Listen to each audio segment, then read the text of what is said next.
and because an official or unofficial extraterrestrial appearance and effect on the Earth was not compatible with the religious philosophies. Since 1915, Pope Benedict XV 1914-1922, as well as Pius XI 1922-1939, and Pius XII 1939-1958, would also be drawn into the entire conspiracy.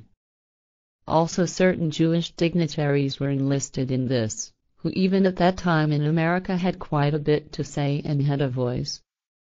In the most secret of missions, it was therefore resolved to create a horror scenario which would agitate the population on one hand, who, however, should be left in ignorance of the truth of the existence of the extraterrestrials who already maneuvered in terrestrial airspace and also landed sporadically on the Earth, as it has been established from secure sources, and through that, on the other hand, that fear and hate be sown against the strangers from other worlds. The mean and slimy trick was in and of itself simple. A radio broadcast should be transmitted that on one hand spreads angst and terror of the extraterrestrials, and on the other hand, should also strike very far, and as much as possible, worldwide circles. To this end, through American Secret Service agents, as well as through the responsible superiors of these positions of duty, as well as the government and militarily suitable authors and works were sought, which could be exploited and used for the perfidious machination. It was U.S. President Franklin D. Roosevelt, President, March 4, 1933, April 12, 1945, who quite personally, however, sought out the science fiction work of Englishman Herbert George Wells, who as an author, in 1898, brought out a work under the title War of the Worlds. In this episode, American Secret Service agents made contact with Wells and beseeched him coercively to adapt his work to a radio play. But the man himself did not feel in a position to do this, so he suggested chartering a young American author of his acquaintance, Orson Welles, who would certainly be suitable. Under threats of death, H.G. Wells was obliged to lifelong silence, after which, then in America, the still young Orson Welles would be coerced by the Secret Service people to refashion H.G. Wells' work, War of the Worlds, into a realistic-seeming horror radio play. Out of the science fiction novel Wells wrote in 1897 and published in 1898, such a work that broadcast on the radio would release wild panic and angst as well as hate for the extraterrestrials.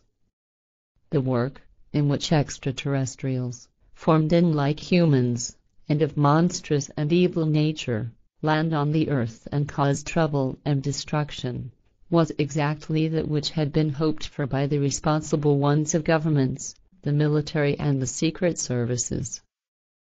It's no wonder that as a result of panic breaking out there was quite a number of dead.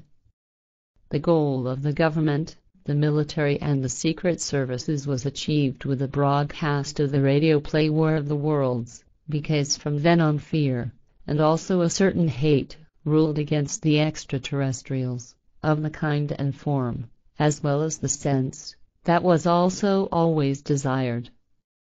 And exactly that has remained that way until today and even still spreads out, because fear and hate would again always be newly stirred up, and the American Secret Service powers, etc., are especially proficient in doing exactly that.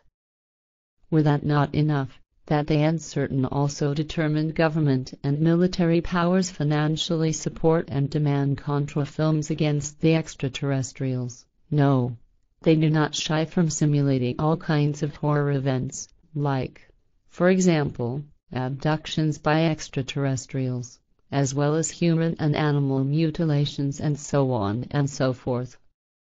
They are also not inactive in matters relating to the falsification of crop circles, and indeed in the most differing countries.